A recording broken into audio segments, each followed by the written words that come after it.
Good morning, Ian Crouch with your 8:30 Hunter News update. Emergency services are at the scene of a crash involving a bus and a truck at Lambton. The crash happened just before 7:30 at the intersection of Crowdis and Howe Streets. It's understood a small truck crashed into the side of the bus. Paramedics are assessing 2 passengers on the bus for minor injuries.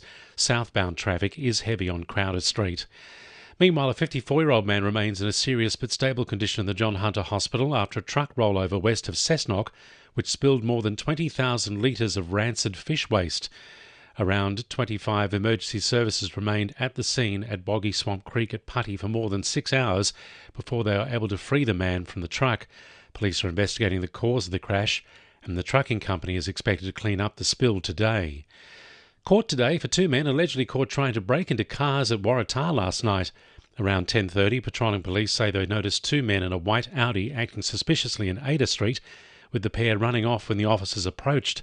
They were arrested a short distance away. It's alleged a search of the men and the car uncovered knives, drugs, stolen property and counterfeit cash. The 27 and 31-year-olds have been refused bail ahead of their court appearance today. The Independent Pricing and Regulatory Tribunal is asking for the Hunter Valley community's feedback on maximum water prices.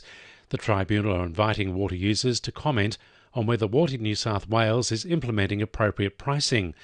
President of the Hunter Valley Water Users Association, Ken Bray, says Water New South Wales is failing to implement consistent costs for water users. It's not consistent. The pricing, 1 minute we're told one thing, and then when they did the final review, it went up to 100% more than we expected. So as water users, don't seem any respect for what the costs are associated with water users. Newcastle's interim Lord Mayor starts work today. Greens councillor and Deputy Lord Mayor Charlotte McCabe is taking the reins while Ross Kerridge is treated for a serious medical condition. Councillor McCabe is expected to remain in the chair until mid-January at this stage. And a group of local youth have graduated from community organisation PCYC's employability program Job Ready. The 4-day course equips junior students who may not finish high school with necessary employment skills.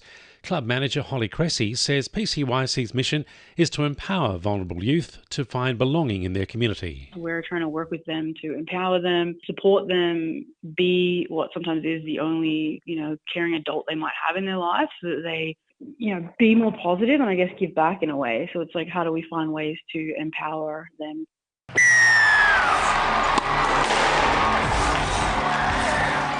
To NURFM Sport. A number of Newcastle clubs have expressed interest in forming a new women's zone football league. The league would sit between the NPLW and top-grade inter-district competitions, bridging a gap between the two. Newcastle Football General Manager Chris Brain says it'll also provide an alternative for players who can't commit to NPLW schedules and want a bigger challenge than inter-district football.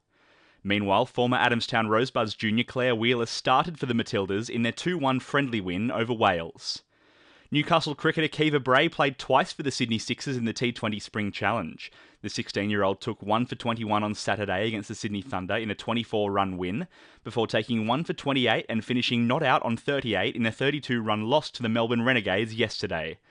And the Knights have secured the signature of Tom Perkins, one of New Zealand's most highly touted rugby prospects, to join the club on a 4-year deal. That's sport. I'm Will McGrath. And the winning numbers in Weekend Lotto are 13, 14, 23, 29, 40 and 41, and the supplementaries are 1 and 17. And now you're up to date with the latest 2NURFM Hunter News.